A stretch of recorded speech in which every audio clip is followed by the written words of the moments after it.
မင်္ဂလာပါဒေါက်တာတင်စာပါဆမ်မဒီနေ့ sharing လုပ်ပေးသွားမယ့်အကြောင်းအရာလေးကတော့ Hydrascape ဆိုတဲ့ treatment လေးအကြောင်းပဲဖြစ်ပါတယ်ဒီ Hydrascape ဆိုတဲ့ treatment လေးကတော့ 3-in-1 vortex technology ကိုအသုံးပြုပေးထားတာဖြစ်ပါတယ်ဒီ 3-in-1 vortex technology မှာ cleansing exfoliation hydration ဆိုတဲ့ step လေးပါဝင်ပါတယ်ပထမဆုံးအနေနဲ့သူကဥယျာဉ်ပြားပေါ်မှာပိတ်ဆို့နေတဲ့အညစ်အကြေးတွေအဆီပိုတွေနောက်ပြီးတော့ cell တွေကို gentle session device လေးကိုအသုံးပြုပြီးတော့ဖယ်ရှားပေးရတဲ့ပဲဖြစ်ပါတယ်ဒီ stage မှာတော့ pain level ကတော့0ပါပဲ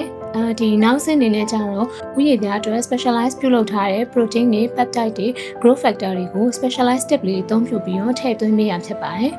ဆင်မတို့ပြောရမှာဆိုလို့ရှိရင်တော့ infection control အနေနဲ့လူတစ်ယောက်ကို tip တစ်ခုစီသာအသုံးပြုပေးရဖြစ်ပါတယ်